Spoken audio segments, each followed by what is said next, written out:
Então, Ricardo Tortorella, e o tema dessa última rodada é a medição dos impactos econômicos e sociais.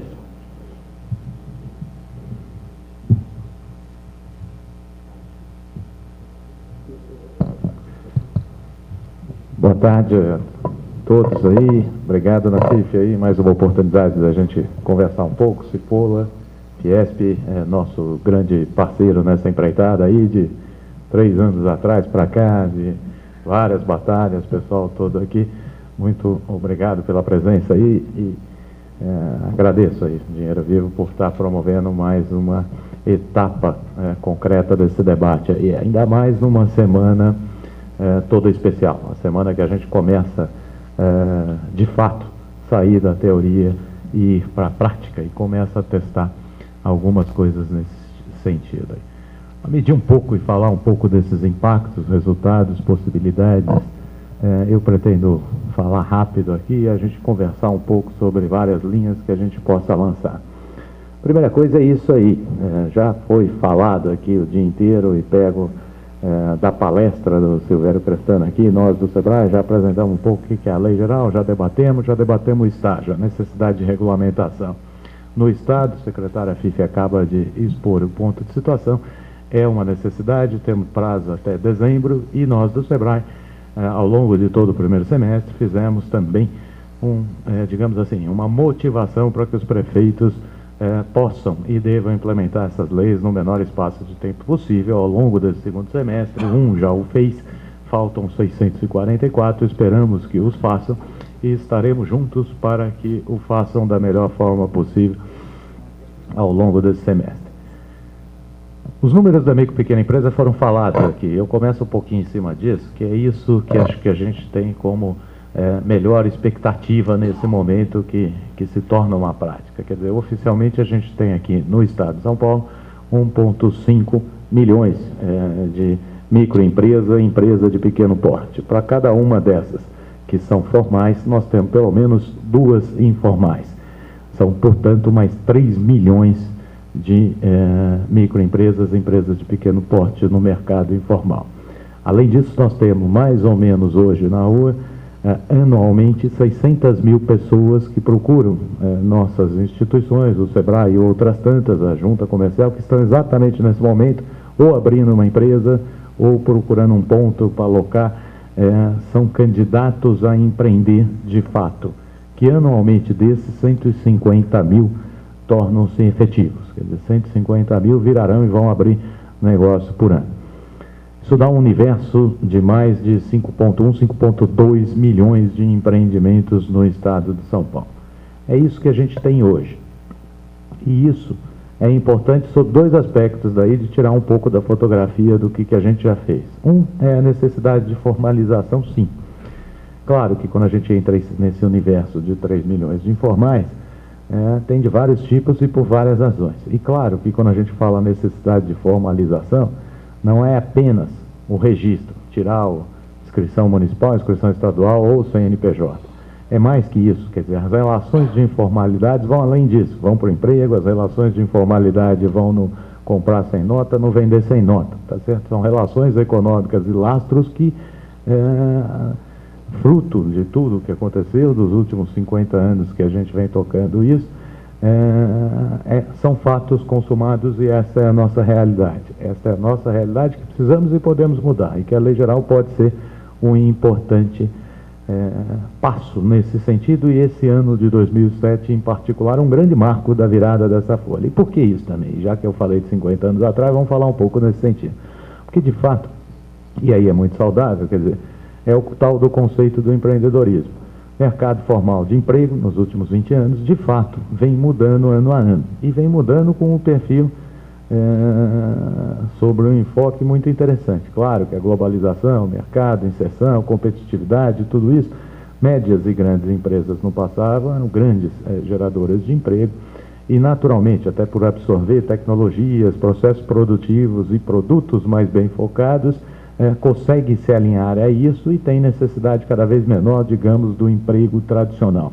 E passa a ter o conceito de empreendedorismo. Cada vez mais nós, os brasileiros, somos mais empreendedores. Várias pesquisas demonstram isso e sinalizam isso a capacidade de percepção, o ajuste, e o brasileiro se tornando cada vez mais empreendedor. Primeiro que a gente tem que entrar também dentro desse problema, e sempre lembrar que, por exemplo, pelaquela GEM, que é a maior pesquisa disso, da Global Entrepreneurship Monitor, ela é muito clara, ainda a metade do que chamamos de empreendedor é por necessidade. O que é isso?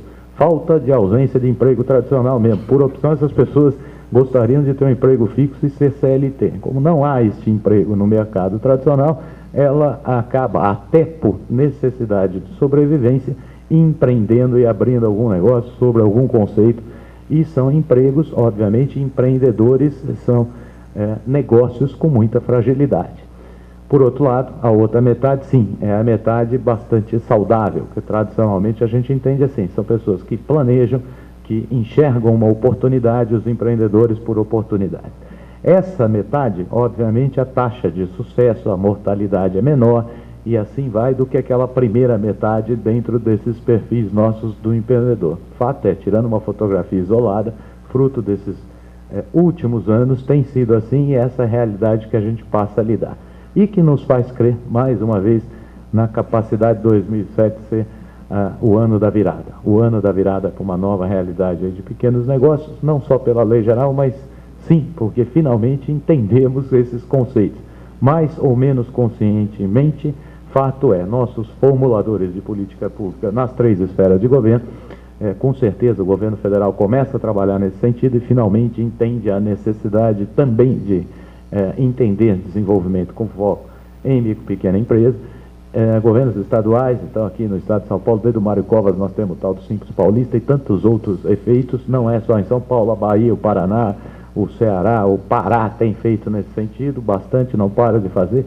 Prêmio Prefeito Empreendedor nosso é um indicador e foi citado aqui, quer dizer, em 4, 5 edições, estamos na 5ª, saiu, antigamente no começo era difícil achar um município que se candidatasse ao prêmio, era difícil achar um projeto dentro desse município.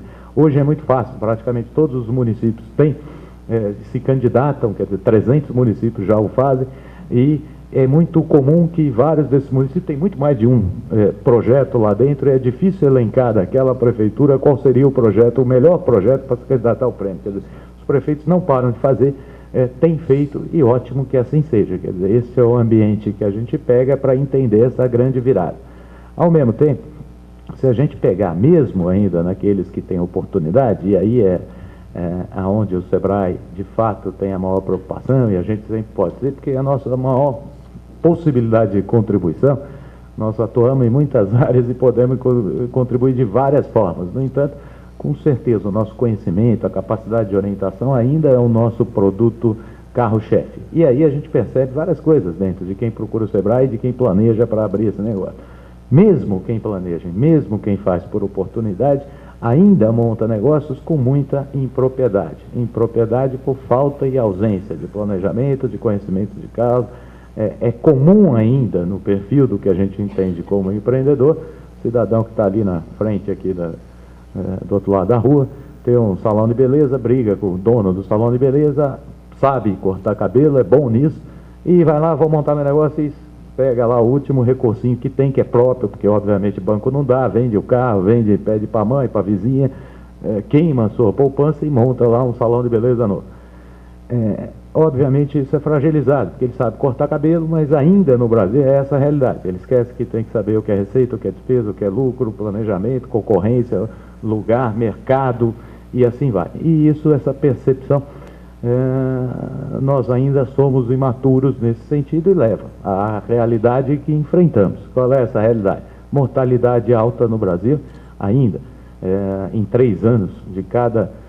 hoje estão abrindo 100 empreendimentos aqui em São Paulo, é certeza que daqui a 3 anos, 50 deles estarão quebrados, tá certo? E em 5 anos, 70 deles estarão quebrados.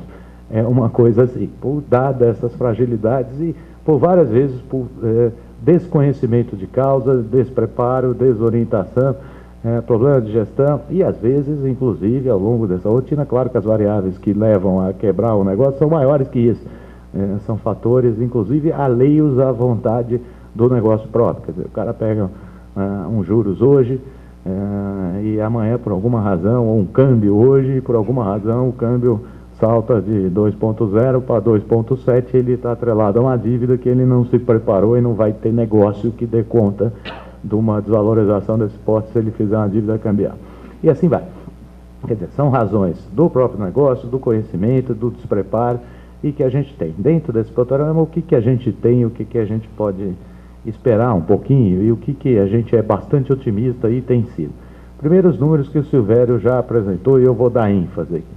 O que nós fizemos no SEBRAE, e vou explicar um pouco aqui agora. O que é importante é assim, se essa lei geral for bem regulamentada, e o que é bem regulamentada? É aqui no estado de São Paulo, os municípios praticando isso intensamente, ainda que no cronograma temporal do nosso secretário Afif aí. Vamos enxergar isso como janeiro, todo mundo dentro disso.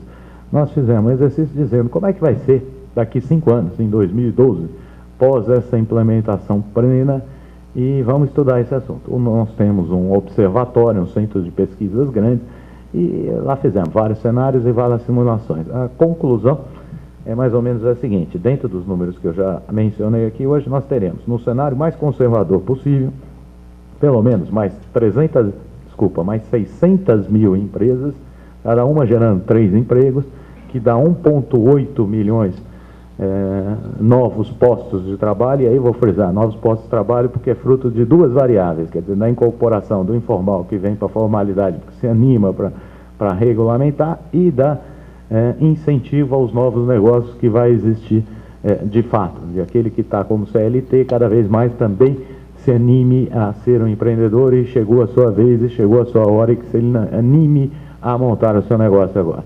1,8 milhões de novos postos de trabalho. Isso aí gerando o que o São Paulo paga hoje. São Paulo hoje, dado de hoje, sem imaginar nenhum aumento real nisso, que é bastante possível no nosso cenário de inflação baixa e absolutamente dominada, quer dizer assim, e que vem sendo crescente, massa salarial maior a cada ano, nós temos uma coisa bastante interessante, que é o seguinte: hoje, na micro e pequena empresa, se paga, em média, o salário é R$ 744. Se a gente manter isso dentro dessa projeção dos 5 anos, com 1,8 novos postos de trabalho, 1,8 milhão novos postos de trabalho, nós teremos 17,5 bilhões de reais anualmente incorporado à massa salarial no estado de São Paulo.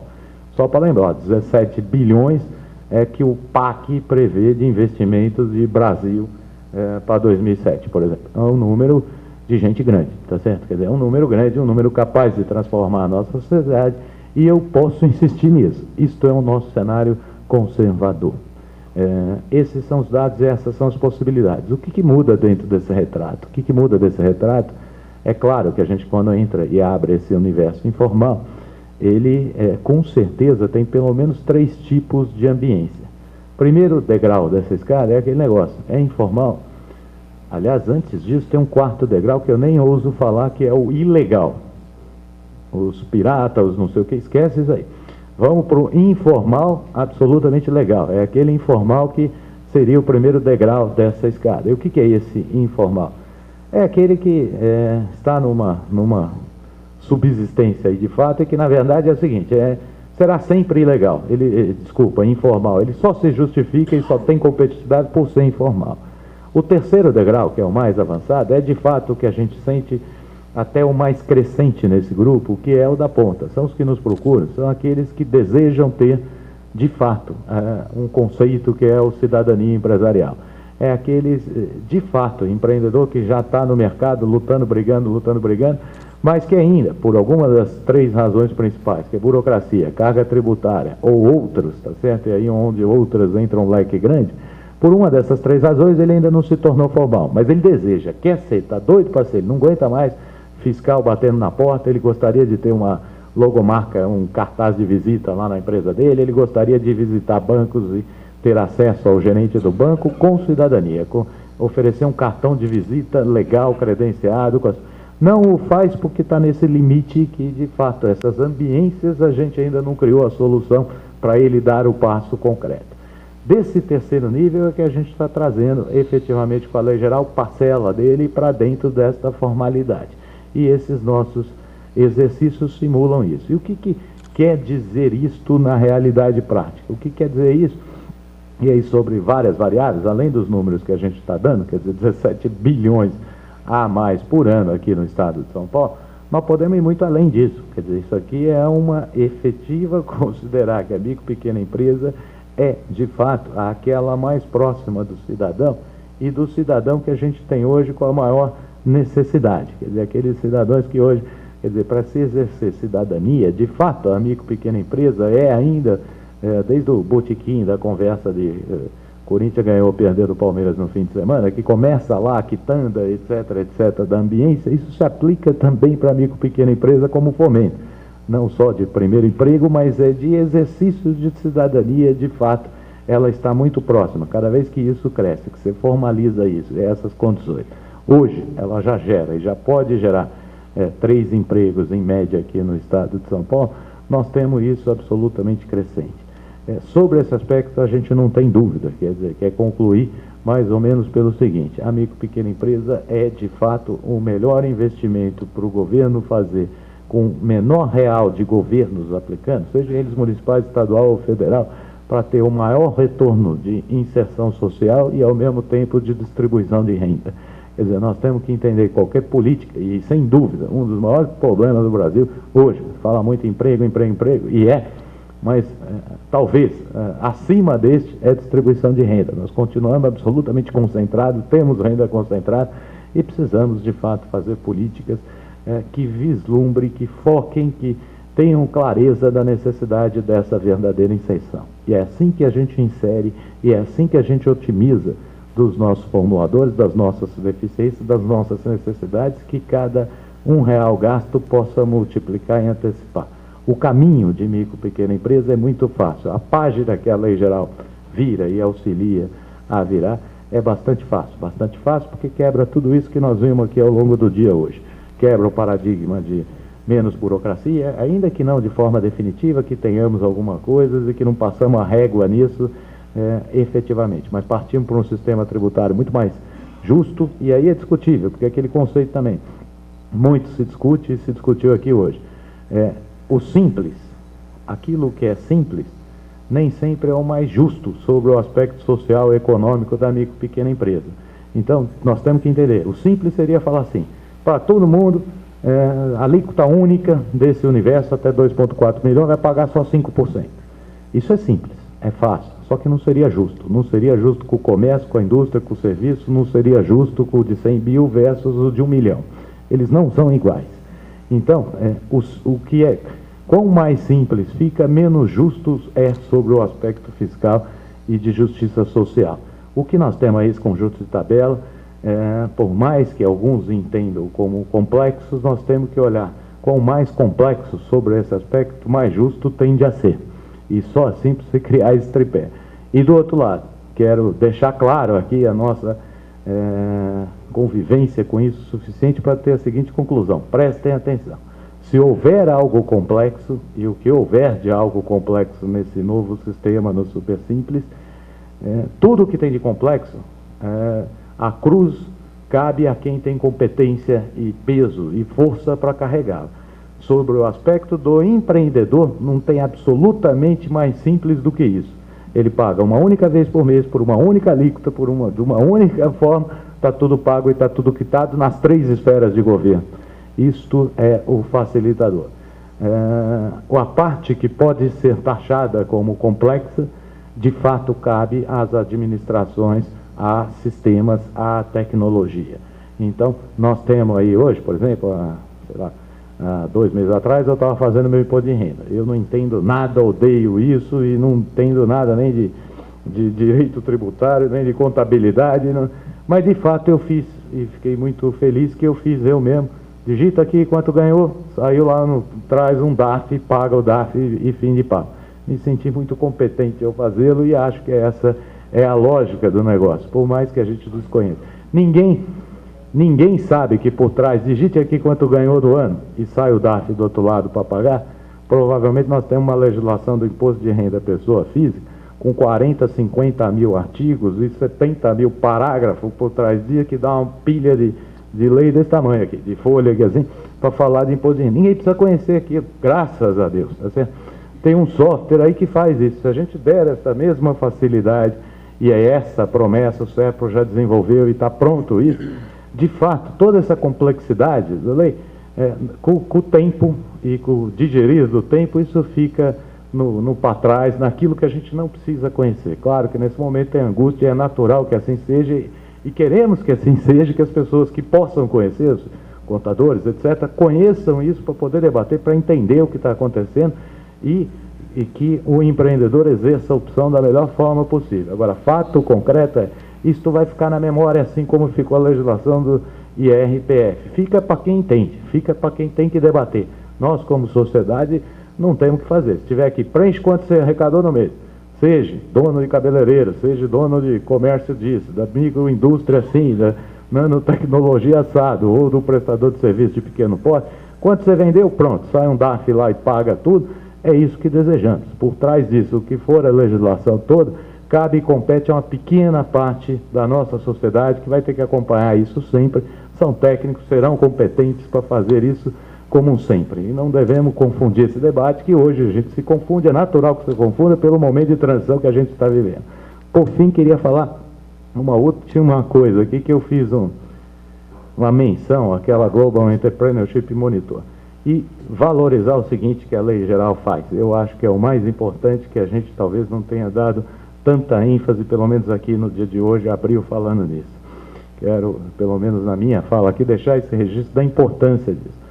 Nós estamos dando ênfase ao capítulo de que a lei geral permite acesso à tecnologia. Nessa Global Entrepreneurship Monitor, tem uma das perguntas lá que é muito interessante, chama a atenção de quem ainda não teve a oportunidade de ver, que é o seguinte: ela pergunta para vários do universo dela, são universos de empreendedores e um universo de experts dos assuntos. Pergunta para os empreendedores: você está usando tecnologia nova? Você tem um produto novo? Você faz o seu produto com algo diferente? E posso garantir, essas três perguntas simultaneamente, menos do que 1% estão fazendo. Quer dizer, ninguém está fazendo nada novo, colocando na praça, nesse universo de micro e pequena empresa.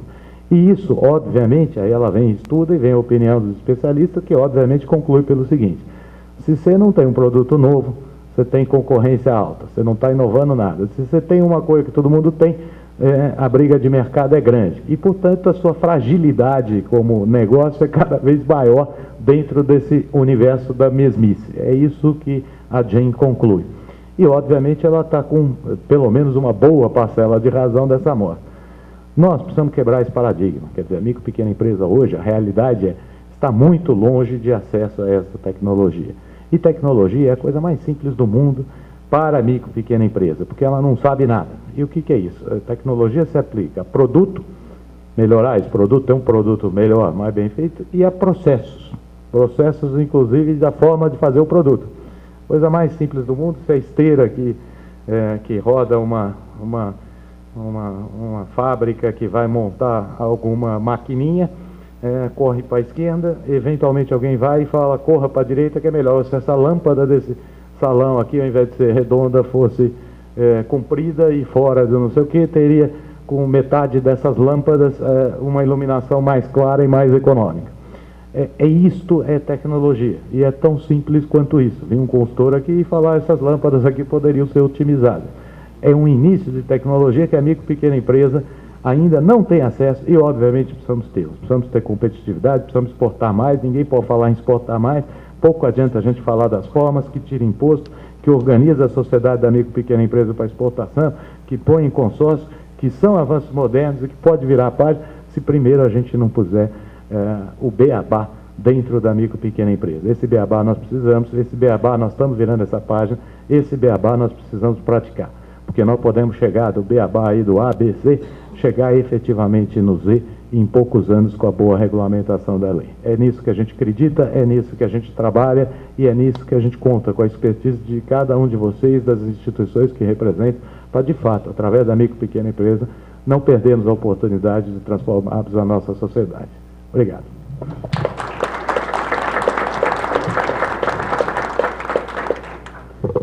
Eu passo a palavra ao José Antônio Spola, diretor do Departamento de Micro, Pequena e Média Indústria da Fiesp. Bem, aqui nós somos o último palestrante.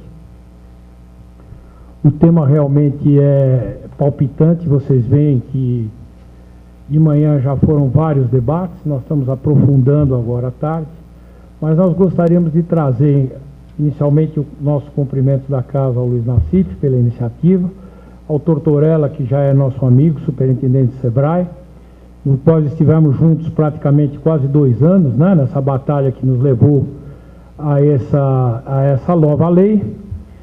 Mas nós queríamos aqui hoje trazer a nossa fala em 4 pontos, destacar 4 pontos. Os primeiros, os pontos que não foram incluídos na lei e, segundo estudos que nós temos na casa, os deveriam ter sido. O segundo ponto, nós gostaríamos de relatar algumas das alterações propositivas que nós da Fiesp daríamos nessa área de regulamentação. Pois, como o próprio secretário Guilherme Afif, que nos antecedeu, acredita que isso é aquela bexiga do Mickey que só vai ficar pronto em 1 de janeiro de 2008. O sentimento da casa que temos também mais ou menos é esse aí. Faltam muitos pontos a serem regulamentados. Cara, nós estamos avançando, estamos trabalhando. Existe uma conscientização, que é o principal, entre município, Estado e União, para que isso ocorra, tá certo? Tanto é que essa lei, ela evidentemente mexe não só no município, mas ela mexe também no Estado e ela mexe também na União.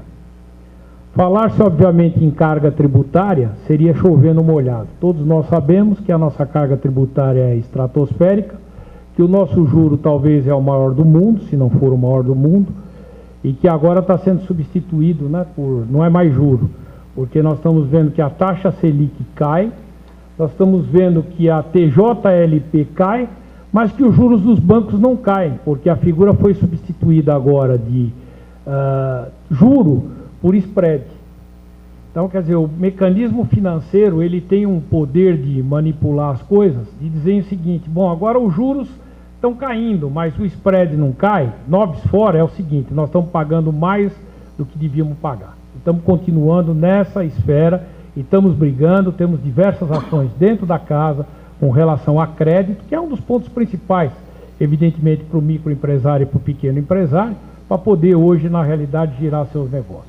Como o país é um país pobre em poupança interna, porque a massa salarial do Brasil ela está toda concentrada, é um país que não distribui renda, tá certo? Por aí você vê o número de empresas, nós temos hoje 14 milhões e meio de empresas, segundo dados que nós temos dentro da Fiesp, das quais 4 milhões e meio são formais e 10 milhões informais. Então há de se ter um apelo muito grande para que hoje uma pessoa que esteja numa informalidade e muito consciente, sem pagar nada, ela venha para a formalidade. Que é isso que a lei pretende. A lei pretende tirar empresas da informalidade, como o Tortorella bem colocou, tá certo? E trazê-las para a formalidade. É aquele cara que nunca teve um cartão e quer se apresentar no banco e dar o cartão e falar: a partir de hoje eu sou formal, eu existo, eu tenho um CNPJ, eu sou um cidadão, tá certo? Empresarial, como não era antigamente. O segundo ponto que nós gostaríamos de propor seriam propostas, que nós vamos passar especificamente aqui quando começarmos. O terceiro são os pontos positivos da lei, que nós vamos falar alguma coisinha disso. Os quartos são os resultados esperados, que é aquilo que a gente espera, porque, infelizmente, o nosso painel diz que nós teremos que falar sobre medição dos impactos. Não há que se medir impacto, porque se você não tem a lei colocada ainda, fica muito difícil você prever impactos. Tá certo? Nós estamos ainda regulamentando e dependemos de uma série de regulamentações. Estas, espero, sejam positivas e venham no sentido de agregar condições à lei, tá certo? Para que a gente possa ter o melhor número de impactos positivos. Esperamos nós, como brasileiros, que esses impactos venham e sejam eles todos positivos. Assim é que nós vamos começar a descrever alguma coisa em termos de pontos que nós achamos que não foram contemplados pela lei. Quem é que está no comando? Pode virar. Então, o primeiro ponto, em que o presidente agora está tocando muito, né, e a ficha parece que está caindo, é no problema trabalhista. Então, não existe, dentro da lei, nenhuma flexibilização para concessão de férias, nenhum parcelamento de concessão de 13º, porque você sabe que muitas vezes o pequeno e o microempreendedor ele tem uma dificuldade muito grande em cumprir com esse compromisso. Ele muitas vezes necessita ir buscar em banco dinheiro para na realidade, pagar suas obrigações de 13º. Isso poderia ser um pouco mais flexibilizado ao longo do ano. O quarto seria um banco de horas individuais, que também a lei não trata. O quinto seria um contrato de trabalho por tempo determinado, né, que hoje seria um modo usual de você estar saindo com um funcionário do seu emprego sem ter toda aquela responsabilidade dos 40% de multa, mais o 10% que vai para o fundo, enfim, desonerando assim o micro e pequeno empresário. Com relação à carga tributária, já foi discutido também na parte da manhã pelo deputado Raul, que a empresa não gera crédito na venda, porque isso é um problema nem de quem vende, da empresa vendedora, e nem da compradora. Cálculo do imposto, no nosso modo de ver, ainda está muito complexo. Ele teria mais ou menos, como o Tortorella falou, que se existe uma série de coisas por trás disso, existem coisas que nós não conhecemos, mas nós nos aprofundamos um pouco e vimos que, na realidade, o cálculo do imposto é muito complexo, e isso trouxe uma burocratização para o sistema, quer dizer, um caminho exatamente inverso do que nós estamos querendo ir, que é desburocratizar, e a implantação, por força do próprio cálculo do imposto estar complexo, ela torna-se confusa. Próximo. Bom, nós temos outras áreas de pontos não contemplados, que é o aumento escalonado até o lucro presumido. A unificação do processo de abertura está meio vago, né, porque o camarada não sabe se abre aqui, se abre lá, ou se abre no federal ou no municipal, quer dizer, nós temos que ter uma lei mais clara para a abertura da empresa. A fiscalização, por conta disso, que hoje ela pode ser gerada em 3 níveis, né? As esferas municipal, a estadual e a federal. Nós achamos que isso daí teriam que ser feitos estudos para que a pessoa sofresse uma única fiscalização, tendo em vista que, se nós estamos tentando transformar todos os impostos em um imposto só, ou num DARF só para recolhimento de imposto, nós não achamos justo que a empresa venha a ser fiscalizada ora pelo INSS, ora pelo fiscal da Receita, ora pelo trabalhista, ora, enfim. Então, um nível de fiscalização, e ora Estado, ora município, ora União. Os recursos do FAT, que nós achamos que são muitos, enormes, gigantes, deveriam ser dirigidos mais a microempresas, tá? Em nenhum momento a lei toca num que tipo de recurso vai estar amparando essas pequenas e microempresas. Uma correção automática do limite, porque vocês vejam, o limite que nós temos hoje é 240 mil para as micro. Ele começou a vigorar dia 1º de janeiro. Nós já estamos em julho, praticamente estamos no beabá do negócio, estamos entrando agora com o projeto, já se passaram 6 meses e não há algum dispositivo na lei que regule. Então, daqui a um pouco, nós estamos há 3 anos, há 4 anos com a lei em vigor, continuamos com o mesmo 240 mil, então não é que nem aquele cara que pegou um cheque especial, ó, que há 10 anos era 6 mil e continua 6 mil até hoje. Quer dizer, então, por menor que seja a inflação, existe sempre uma inflação anual que vai ter que ser algum parâmetro, ou PIB, ou coisa parecida, para regular esses valores constantes dos limites do enquadramento da lei. O último item desse painelzinho aqui seria uma blindagem no Congresso, porque, como nós estamos acostumados a viver no Brasil, nós sabemos que a qualquer momento poderão querer mexer, ou por medida provisória, ou aqui ou ali. Então, se a gente não tiver, na realidade, uma vigilância, constância nossa, quando digo nossa, é Fiesp, é FEComércio, é a Associação Comerciais, a SEBRAE, esse time que está, na realidade, sendo o pai dessa lei, tá certo? Nós poderemos ser surpreendidos no meio com algum tipo de mudança sem que nós percebamos. Pode passar para frente. Bom, propostas de operação da lei, elas são mais ou menos previsíveis, né? Quer dizer, na primeiro seriam inclusão de índice para atualização de valores da lei. Com isso, evitamos distorções que possam levar, como eu falei no item anterior, à exclusão de empresas do Simples, tá certo? Que ela pode estar hoje, mas em função de uma correção que não haja, ela pode não estar amanhã, tá certo? Quer dizer, ela estaria dentro de uma determinada inflação. Se essa inflação, evidentemente, ultrapassasse aquele grau sem a correção do limite, ela poderia ser excluída única e exclusivamente, faturando inclusive a mesma coisa, em termos reais, descontado sem inflação. A fiscalização, quer dizer, definição das competências para fiscalizar, eu também já mencionei, né? Processo administrativo fiscal, tributos, contribuições relativos ao Simples Nacional.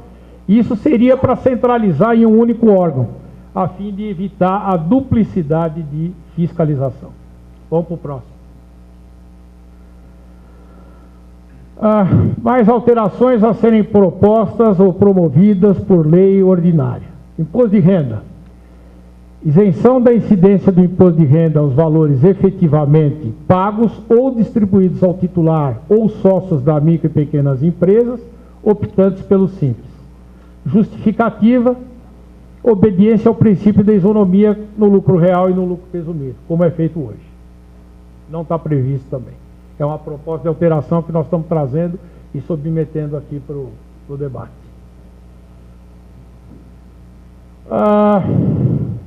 Alterações a serem promovidas por regulamentação. No cadastro. Esclarecer que o cadastro é único no momento da abertura das empresas. Quer dizer, nós temos que ficar claro para o empreendedor, para o microempresário, que aquele cadastro é o único cadastro que ele vai preencher para estar regular com a sua empresa.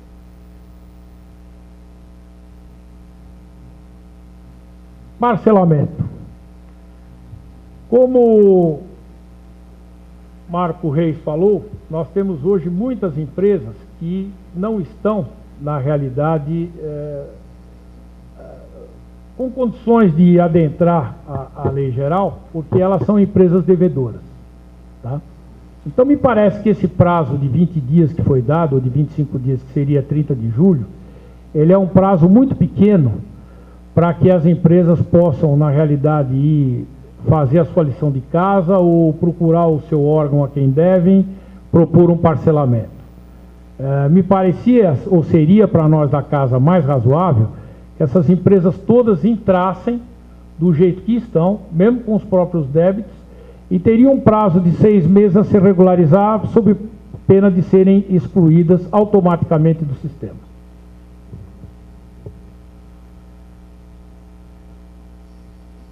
Unificação e redução dos impostos. São os pontos positivos da lei. São todos num DARF só. Eu não tenho ideia de se esse DARF aí será por códigos de impostos, tá certo?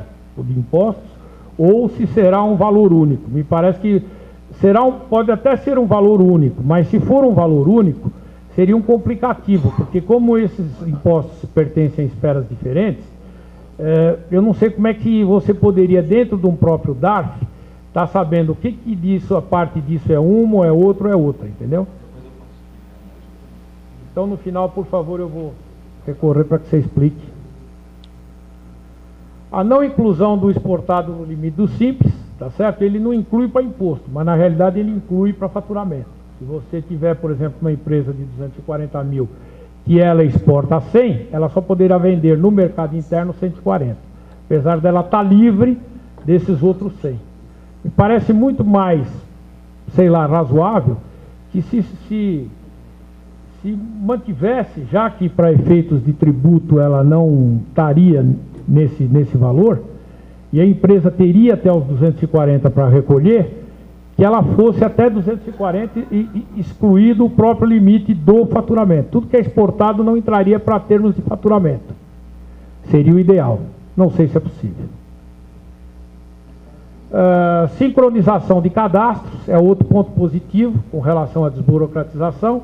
E os alvarás provisórios de funcionamento, que alguém falou aqui, eu não lembro, parece que foi o Crestana, que falou quando falou dos municípios. O alvará de funcionamento, evidente, é dado no município.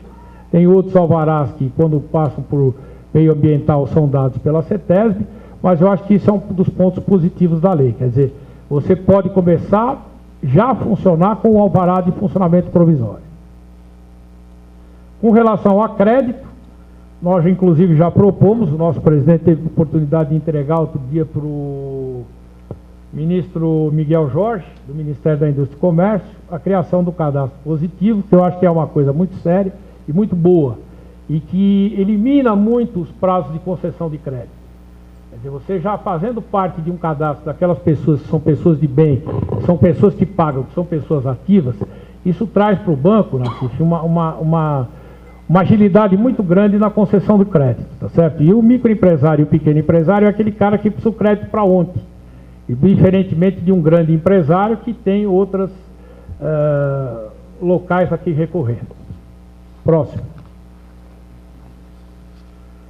O trabalhista, o critério da dupla visita, nós achamos também um outro ponto positivo, evidente, porque na realidade ele vai numa primeira visita para fazer uma orientativa, dizer o que está errado e não já com base na punição, dá um prazo para que aquela empresa se adeque e numa segunda visita, evidentemente, ele tem a oportunidade de aplicar algum tipo de sanção diferente. Incentiva a criação de consórcios, segurança e saúde no trabalho. Esse é outro ponto que nós vemos com muita simpatia.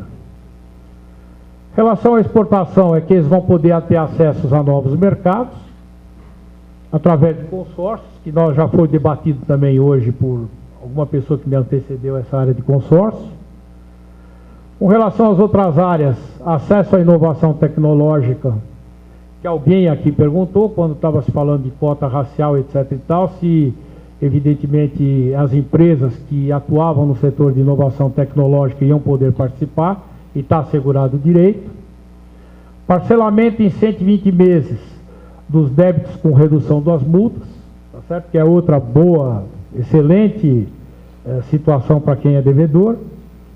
E o fechamento automático da empresa em 60 dias, empresas essas com movimentos há mais de 3 anos. Porque hoje, só quem vai fechar uma empresa que sabe o que é difícil para fechar uma empresa. Chega-se a levar anos e a empresa continua aberta porque falta uma certidão, falta pagar lá R$3,85 não sei de onde. É que na hora de você fechar, o pessoal levanta tudo, de tudo quanto é canto, e vem com aquele monte de negócio que às vezes você, como empresário, nem tinha conhecimento. Próximo. Bom, por fim, o que nós esperamos da lei? O que nós esperamos? Esperamos, em primeiro lugar, que o Tortorella colocou, que é reduzir a informalidade. Em segundo lugar, evitar a concorrência predatória. Em terceiro lugar, incentivar o empreendedorismo. Todos nós sabemos que o nosso país é um país que tem empreendedores, mas não tem espaço onde se apresentar. Eles não acham uma brecha onde eles possam atuar. Desburocratização do relacionamento com os órgãos públicos, geração de empregos formais, que nada é mais do que reduzir a informalidade para aqueles que já estão empregados, e a diminuição da mortalidade de empresas, que hoje é em torno de, se não me engano, 50% ao longo de 2 anos de funcionamento para as micro e pequenas empresas, que isso é um verdadeiro caos. Próximo. Bom, aí é um dos pontos que nós gostaríamos, que eu acho que seria mais uma lição de casa para o governo, porque não basta só nós, empresários, fazermos a nossa lição de casa, tá certo? Mas é preciso que o governo entre também com a sua cota à parte. E nada adianta nós estarmos aí com uma carga tributária enorme, que pode ser baixada com redução dos gastos governamentais. Alguém outro dia já falou, olha, vamos continuar com a CPMF, porque a CPMF é bom. Ela começou há 11 anos atrás, gerando uma contribuição de 6 milhões, que inicialmente se determinava única e exclusivamente a saúde, mas que depois o seu uso foi totalmente desvirtuado. E hoje é uma base que o governo não quer abrir mão de jeito nenhum. Então, nós estávamos outro dia até participando de uma reunião na Assembleia Legislativa, e o nosso presidente até deu uma solução inteligente. Ele falou, olha, quando você não consegue cortar a carga, você tem que fazer o seguinte, tem que fazer que nem eu fiz para o meu filho. O meu filho, no primeiro mês, eu dei um cartão de crédito, ele gastou a mais. O segundo, eu adverti, gastou mais. O terceiro, gastou mais. No quarto mês, eu fui e tirei o cartão do cara. Acabou o cartão. Quer dizer, para o governo, eu acho que ele só entende uma mensagem. Não tem mais o dinheiro para gastar.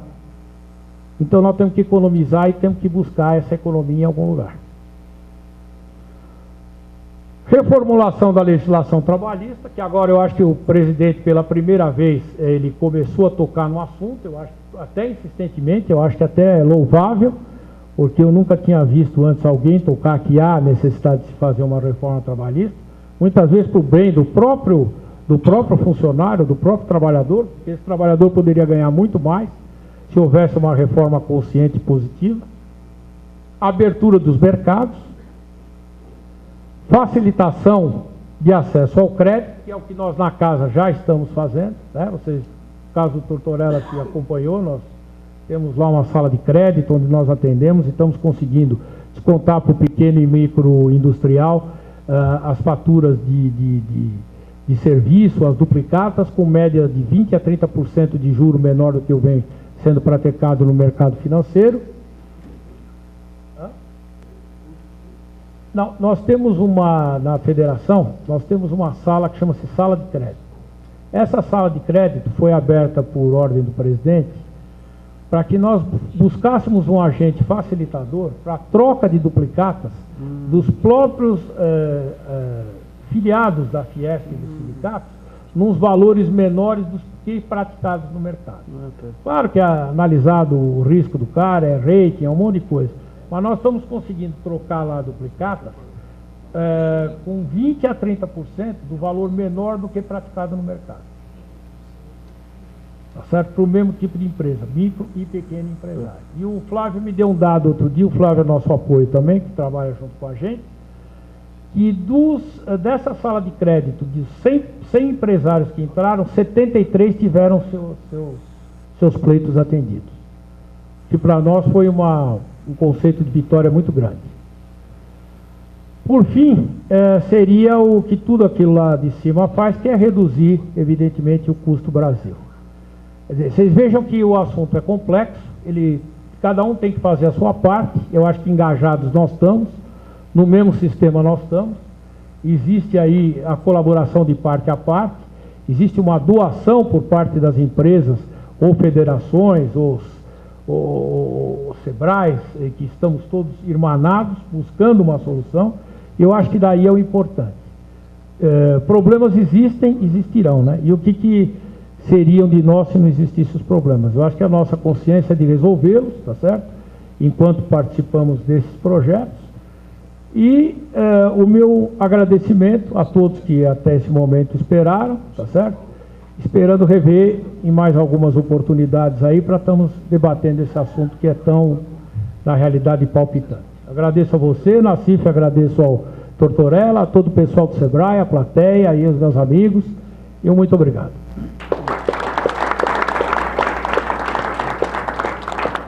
Bom, nós tivemos um dia bem profícuo aí, também agradeço a Chipola, Tortorella, o pessoal todo aí. A partir de agora nós vamos juntar esse material, vamos colocar para o site. Eu só peço para os senhores que tem aí um papelzinho para avaliação, isso para poder avaliar, para podermos ir aprimorando.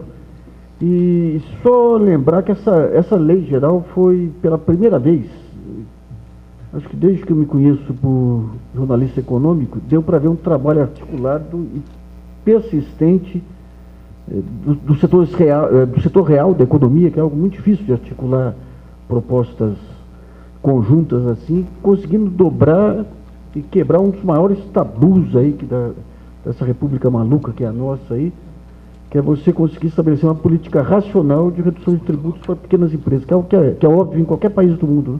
Isso eu acho que essa frente que foi montada, ela tem que ser aproveitada agora para se aprofundar essa discussão toda e tirar a discussão da política econômica dessa história de investment grade, essas bobagens aí que não tem nada a ver com a realidade do país e com a construção efetiva de uma nação justa, uma nação em desenvolvimento e tudo mais. Então, mais uma vez, muito obrigado aos senhores palestrantes, aos senhores que ficaram até agora aí, e lembre-se que no projetobr.com.br estarão as apresentações e depois os fóruns de debate. Muito obrigado, então.